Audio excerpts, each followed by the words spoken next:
Tanya crouched in the corner of her brother's garage, scrubbing grease off the concrete floor, while laughter and clinking glasses echoed from the house. Through the open door, she saw flashes of balloons and heard the muffled bass of R&B. Her mother's voice booming, bragging about Marcus's big raise. Tanya smiled faintly, wiping sweat from her brow, pretending the sound didn't sting. She'd been cleaning for hours, asked to help. Just for a bit, yet somehow ended up doing it all alone. The air smelled of oil and lemon disinfectant, and her back ached. She whispered under her breath, "Guess I'm good for cleaning up everyone's mess again." When Angela texted her, "Girl, why you always the one left out?" Tanya just stared at her phone, knowing the answer was buried deep in years of a family habit. Tonight wasn't about her. It never was. But something about the silence between those party laughs felt heavier this time, like a storm waiting behind the music. Later that night, Tanya sits in her car parked down the block, hands still sticky from cleaning solution. The laughter continues faintly from Marcus's house, but she doesn't join in. Instead, she scrolls through pictures they've posted online. Marcus smiling, their mother proud, no trace of her anywhere. She thinks about how many times she's done the thankless work, helped everyone else succeed, while her own dreams stayed boxed in like old tools. Her son Rashad's voice message plays through the car speaker. "Mama, you coming home soon?" It's the only voice that makes her breathe easier. She starts the engine, looks back at the glowing house one last time, and drives away into the quiet Atlanta night. The next morning, Tanya wakes to the smell of stale coffee and the soft snores of her son on the couch. Bills scatter across her kitchen table, unopened. She glances at a sticky note reminding her, Marcus's taxes due soon. Her lips tighten. He'll probably forget until it's an emergency, again. Rashad wakes, rubbing his eyes, asking if they can go to the park later. She smiles, promising they will after she finishes work. She doesn't tell him that work means doing everyone else's paperwork for free. When she looks at his sleepy grin, she feels both trapped and determined. A love so deep it keeps her going, even when nobody else seems to notice. At the tax office, Tanya sits beside Angela, sorting through a mountain of returns. The fluorescent lights buzz overhead while printers hum nonstop. Angela nudges her, saying she saw the party photos, asks why Tanya wasn't there. Tanya laughs it off, saying she had stuff to handle. But inside, the words sting. She's the one who files everyone's taxes every year. Yet when it's time to celebrate, she's invisible. Angela gives her a look that says she deserves better. Tanya brushes it off, diving back into paperwork. But as she types Marcus's name into her system to start his return, she feels a quiet sense of irony. Like, maybe this time, the numbers will tell a story the family won't like. That evening, Tanya drives past Marcus's house again on her way home. The decorations are gone, but trash bags line the curb. She slows down, eyes catching the same garage she cleaned spotless yesterday, now cluttered again. She feels an ache that's not quite anger, more like acceptance. She whispers to herself, "I'm done being invisible." Then she presses the gas and heads toward home, unaware that this year's tax season will change everything, for her, and for the brother who took her for granted. A week later, the tax office buzzed with the chaos of early April. Tanya hunched over her desk, juggling client files, coffee stains, and calculator receipts when Marcus strolled in like he owned the place. He wore his confidence like cologne, loud and undeniable. "Lil sis, I need a favor," he said, sliding a folder across her desk. His voice was sweet, but rehearsed. "You know, just handle my taxes real quick." "You always got me." Tanya smiled politely, but her gut twisted. She'd done this before, always cleaning up his financial messes while he bragged about his wins.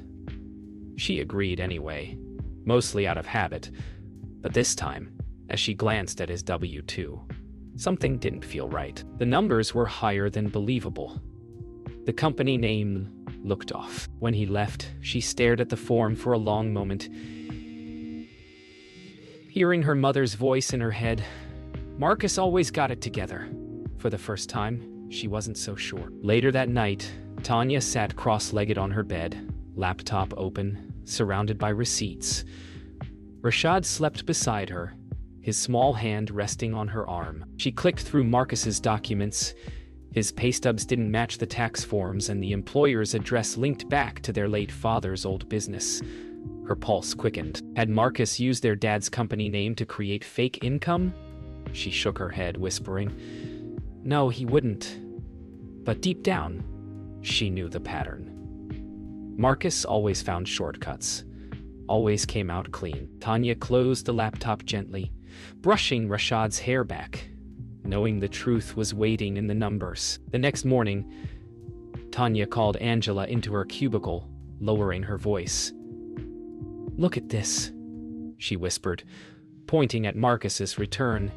Angela scanned the screen and frowned. "Girl, this man claiming more than he made last year. And half these deductions look fake." Tanya sighed, rubbing her temples. "If I report it, he's in trouble. If I don't, I'm lying to the IRs." Angela leaned back, shaking her head.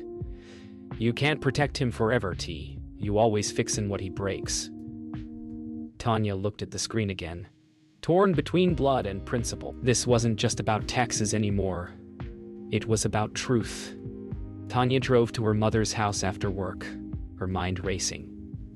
Denise greeted her at the door, smiling wide. "Did Marcus tell you about his bonus? God is good." Tanya wanted to believe it, wanted to keep peace. But she couldn't shake the pit in her stomach. "Yeah, he told me," she said softly. "Mom, when did Dad's company shut down again?" Denise frowned, waving her hand dismissively. "Why you asking?" "That was years ago." Tanya nodded, hiding her worry behind a smile. The conversation turned to dinner and family gossip, but Tanya's mind never left those falsified numbers. The truth was sitting between them like an uninvited guest. Later that week, Tanya sat in her car outside Marcus's office, watching him through the glass as he laughed with coworkers. She clutched a manila envelope. The tax forms she'd finished but hadn't filed. Her conscience wrestled with loyalty. Should she confront him or stay silent? A soft rain began to fall, streaking her windshield like blurred tears. She finally whispered to herself, "No more." She started the car, gripping the envelope tighter. For the first time in her life, Tanya wasn't just cleaning up her brother's mess. She was ready to expose it. Tanya sat in the break room of the tax office, her hands trembling over a cup of coffee gone cold. The truth had spilled out in the numbers. Marcus wasn't just lying. He was using her name to funnel fake deductions through their late father's company. She opened the IRS portal again, scrolling through entries tied to her social security number. Expenses she never filed. Payments she never received. It felt like a punch to the chest. Her own brother had stolen her identity to hide his fraud. Angela found her sitting there, silent tears cutting through her composure. "Tanya, you gotta report this," she said gently. But Tanya just shook her head, whispering, "That's Mama's favorite son. She'll never believe me." For the first time in years, she didn't feel invisible. She felt betrayed. That night, Tanya couldn't sleep. She sat on her couch in silence while the city hummed outside. She replayed every memory.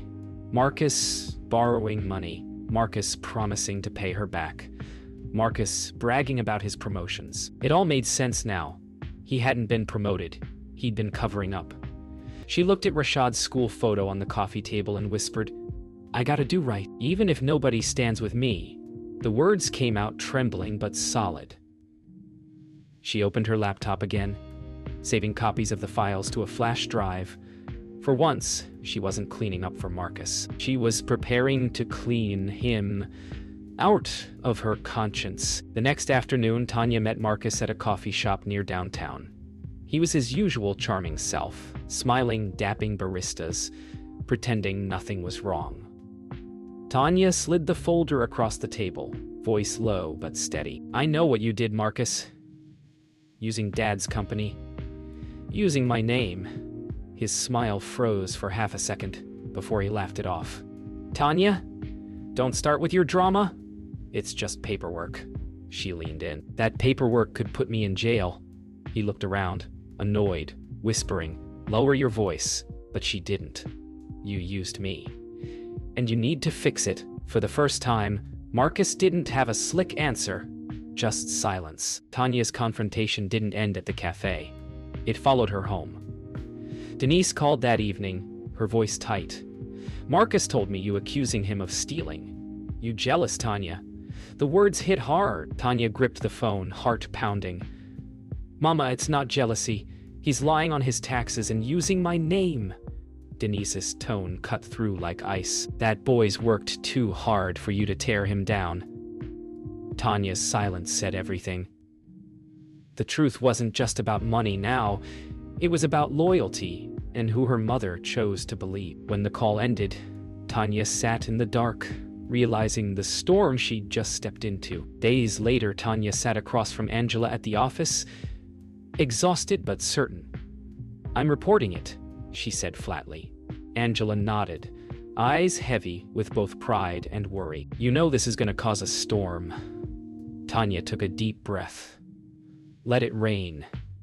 She filed the report online, every click echoing like a heartbeat. She didn't flinch, didn't hesitate. When it was done, she leaned back, closing her eyes. The sound of the printer spitting out confirmation felt like freedom, and like the end of whatever was left of her old life. The family dinner was always a ritual. Denise's Sunday spread, homemade cornbread, collard greens, and fried chicken. But this time, Tanya sat at the table with a folder in front of her, her heart pounding. Her mother, Marcus, and a few cousins chatted loudly, the clinking of silverware drowning out the anxiety swirling in Tanya's chest. Every time Marcus laughed, it felt like a blade twisting deeper. As Denise leaned in to offer her some mashed potatoes, Tanya couldn't stay quiet anymore. "I need to talk to everyone," she said, her voice barely a whisper. The chatter stopped, eyes turned toward her, a few mouths half full. Marcus shot her a confused look, but Tanya's gaze didn't waver. "I filed a report with the IRS," she said, her words like a stone dropped into water. "Marcus has been committing fraud, using Dad's company in my name." The room fell silent. Denise's voice cracked. "How dare you accuse him of something like that? You don't know what you're talking about, Tanya." Tanya's breath hitched, but she held her ground. "I've seen the papers, Mom. You know I wouldn't lie about this." Denise's face twisted with disbelief. "You're just jealous he's successful. Always trying to pull him down." Tanya's chest tightened. "This isn't about jealousy. This is about right and wrong." Marcus jumped in, his voice louder now. "Stop trying to turn this into something it's not, Tanya." He stood, pushing his chair back. "You know I'm just trying to make things work. You don't get it." But Tanya wasn't backing down. "I get it, Marcus. I get it more than anyone. I've been cleaning up your messes for years." The words stung even as they left her mouth. But it was too late. The storm was already here. The argument escalated. Denise defending Marcus. Marcus denying everything. Tanya pushing back harder. "You don't understand what this means for me. For our family," Tanya shouted, her voice shaking. Denise slammed her palm down on the table. "I understand perfectly. You've always been the problem, Tanya. You always make everything harder than it needs to be." The words sliced through Tanya, but she didn't flinch. She couldn't. Marcus's betrayal had stripped away her hesitation. Tanya stood up, her chair scraping loudly against the floor. "This isn't about me, Mom. This is about Marcus breaking the law, and you're letting him get away with it." Denise's face turned pale, and for a moment, Tanya saw the flicker of something. Regret, maybe, but it was gone as quickly as it appeared. "Leave my house," Denise spat. "I don't need you poisoning my family." Tanya's heart shattered, but she wasn't going to stop. She had finally said it, out loud. No turning back. Tanya left the house in a blur of anger and hurt, the door slamming behind her as Marcus called her name. She didn't stop. She couldn't. Her phone buzzed with a message from Angela. "You okay?" Tanya didn't respond. She didn't want to talk anymore. Everything she'd known, everything she'd worked for, felt like it was collapsing around her. She drove aimlessly through the streets of Atlanta, the city lights flickering like false promises. It wasn't until she pulled into a park near her apartment that she stopped. Rashad's face flashed in her mind, his innocent eyes. She thought of the life she was building for him, of everything she was trying to protect. "This is for you, Rashad," she whispered aloud, gripping the steering wheel. No more lies, no more running. The next day, Tanya met Angela for lunch at a local diner. Tanya's eyes were red, but her posture was stronger than it had been the night before. Angela sat across from her, scanning her face. "You okay?" she asked quietly. Tanya nodded, her voice steady now. "Yeah, I'm done hiding. I did the right thing, even if they don't see it now." Angela smiled, proud. "You've always been the stronger one, Tanya." Tanya smiled faintly. "Maybe I just needed to see it for myself." She took a deep breath, her resolve clear. "It's not just about me anymore. It's about my son. I'll fight for him, no matter what." Angela's eyes softened. "You're not alone in this," Tanya nodded. For the first time in a long time, she didn't feel like she was fighting alone. A few weeks had passed since the family dinner, and the fallout from Tanya's decision was still unfolding. The IRS had taken action, and Marcus was facing an investigation. Tanya's phone buzzed with a message from Angela. "Ear's audit is in full swing. Marcus is on the hook for more than just taxes. He's been flagged for money laundering." Tanya couldn't suppress a smile. For the first time in years, her brother wasn't skating by, and it felt like justice. But the reality of it all hadn't sunk in until she saw the news. Marcus's name was splashed across the local paper, his image in cuffs outside their childhood home. Tanya felt a pang in her chest. This was her brother, her flesh and blood. But she wasn't sorry. Not anymore. Tanya hadn't heard from Denise in weeks. She kept waiting for her mother to reach out, to ask how Rashad was doing, or to offer an olive branch. But the phone never rang. Tanya had spent years chasing after approval, trying to win her mother's love. But now she realized something painful. Her mother had always sided with Marcus. Tanya couldn't keep hoping for something that would never come. The phone buzzed, startling her. A text from her mom. "You've ruined our family. I can't talk to you right now." Tanya read the message twice, then set the phone down. "I'm done," she whispered, the words tasting bitter but true. "I'm done." The following weekend, Tanya took Rashad to the park. It was their new tradition, just the two of them. As Rashad ran ahead, his laughter echoing through the air, Tanya found herself taking in the moment more fully. The weight of the past few months, the IRS audit, the betrayal, the loss of her mother's support, felt lighter here, in the soft sunlight and open sky. She smiled as Rashad paused to look back at her, his eyes full of joy. He didn't know everything, but he knew enough. Enough to know that he was loved, and that's all Tanya had ever wanted for him. To be loved and to be free. She was ready to build the life they both deserved. Tanya had begun taking on freelance work, tax consulting, doing the things she was good at but never appreciated for. It wasn't easy, but it felt empowering. Angela had been her biggest supporter, helping her land clients and offering advice when needed. Tanya had even set up a small office in her apartment, a place where she could focus and start rebuilding her career on her own terms. One day, as Tanya walked into the office, she found an envelope waiting for her, A thank you note from a new client who was impressed with her honesty and expertise. Her smile widened. This was it. This was the start of something real. Something she had built from scratch. No more hiding, no more cleaning up after anyone else. Months passed, and life started to feel normal again. Tanya had filed her taxes. The IRS was no longer an issue, and her freelance business was growing steadily. One evening, while she was making dinner for herself and Rashad, the doorbell rang. She opened it to find Angela Torres, 33, female, standing on the porch, holding a bottle of wine. "Figured we could celebrate a little, huh?" Angela said with a grin. Tanya laughed, her heart light. "I think I could use that." The two women shared a quiet drink together, sitting on the porch steps as the city buzzed around them. Tanya knew there was still work to do. Still a long road ahead.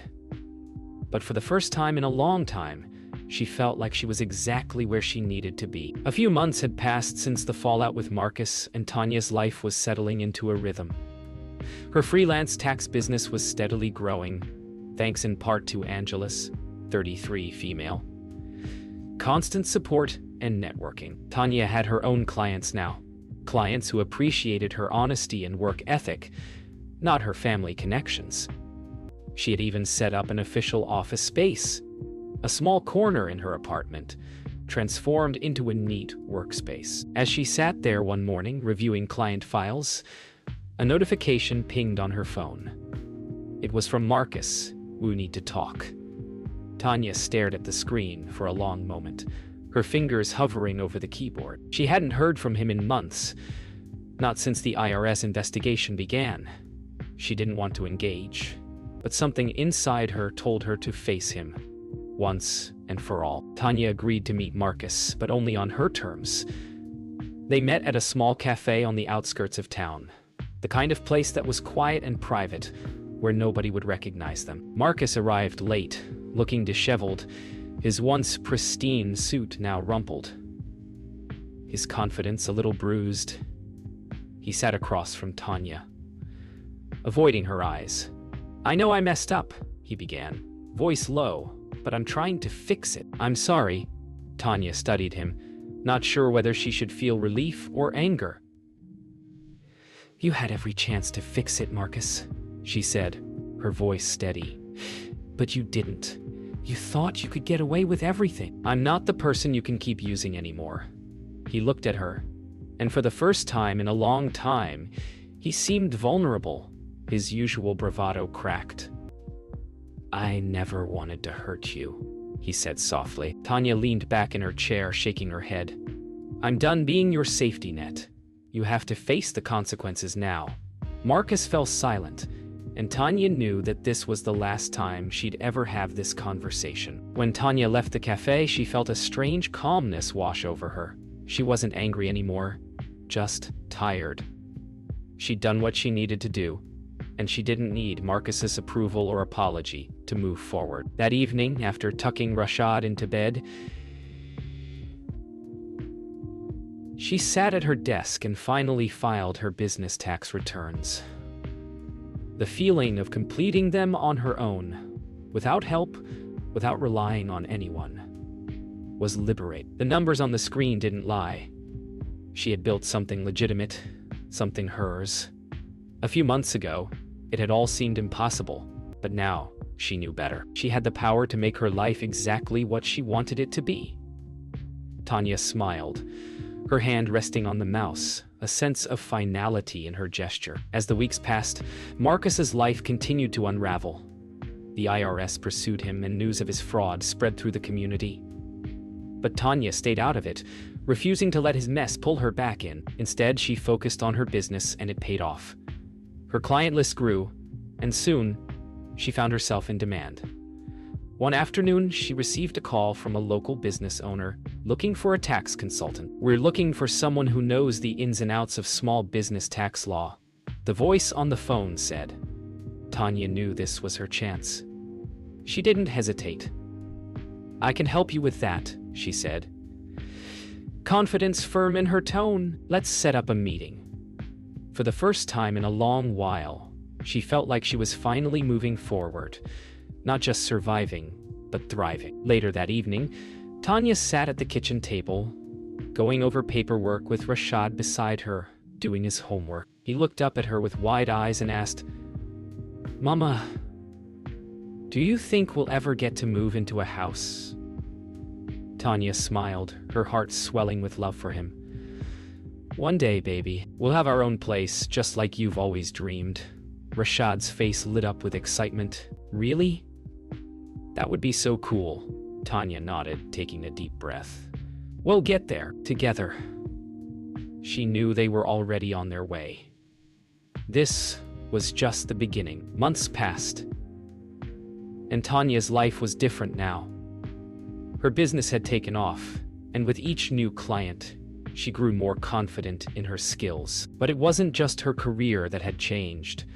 Her entire perspective on life had shifted. She had stopped waiting for approval from her family, stopped trying to fit into a mold that never suited her. She was finally embracing who she was, a woman who worked hard, who loved deeply, and who had no time for anything less than what she deserved. One evening, she and Rashad, 9, male, were sitting on the couch watching an old family video. Rashad turned to her and said, "You're the best mom, Mama. I'm glad I got you." Tanya smiled, her heart full. She had always tried to be enough for everyone else, but now she realized she was enough for herself and for her son. As Tanya's business grew, so did her network. She began meeting other entrepreneurs, other women who had built their businesses from the ground up, just like her. One evening, Angela, 33, female, invited Tanya to a networking event.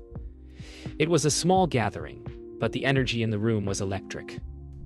Tanya stood at the bar, holding a glass of wine, listening to the conversations around her. She realized how far she had come. She wasn't the woman who was overlooked, the woman who cleaned up other people's messes. She was a businesswoman now. She was someone. Angela joined her, grinning. "I knew you'd get here," she said. Tanya smiled back. "I couldn't have done it without you," Angela winked.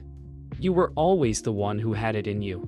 Tanya felt a surge of gratitude. The road hadn't been easy, but here she was, no longer invisible, no longer holding the weight of everyone else's expectations. She had created this life for herself. One Sunday afternoon, Tanya found herself at a family gathering again. Denise had reached out to her after months of silence, saying she wanted to fix things. Tanya had no expectations. She wasn't sure if she was ready to forgive her mother, but she knew she had to try. When she arrived, Denise was sitting in the living room, looking older, worn by the weight of the past months. "I don't know how to fix this, Tanya," Denise said, her voice trembling. Tanya looked at her, seeing the vulnerability in her mother's eyes. "You can't fix it, Mom," Tanya replied, her voice calm. "You just have to accept that I'm not the same person I was before." The room was silent for a long moment. Then Denise stood up, crossing the space between them, and pulled Tanya into a hug. "I'm sorry," she whispered. Tanya hugged her back, the weight of years of unspoken words lifting slightly. "I know," Tanya said softly. "But I'm okay now, Mom. I'm okay." After the family gathering, Tanya took Rashad to the park, just like they used to. As they walked along the path, Rashad asked, "Mama, do you think we'll ever move into a house?" Tanya smiled, her heart full of hope. "We will, baby," she said, her voice full of certainty. "One day soon," Rashad grinned. "I can't wait." Tanya looked at him, her heart swelling with love. She had fought for this life, for him, and she knew they would get to that house. They would get to everything they dreamed of. Together, the months that followed were some of the most fulfilling of Tanya's life. Her business continued to thrive, and her relationship with Rashad grew stronger every day. She had learned how to set boundaries with her family, to stop letting their expectations dictate her choices. She had learned to say no without guilt, and yes, without fear. One evening, as she sat at her desk, reviewing client files, she realized that this was her life now. She was in control. No one could take that from her. As she closed her laptop for the night, she stood up, looked out the window at the city below, and smiled. This was exactly where she was meant to be.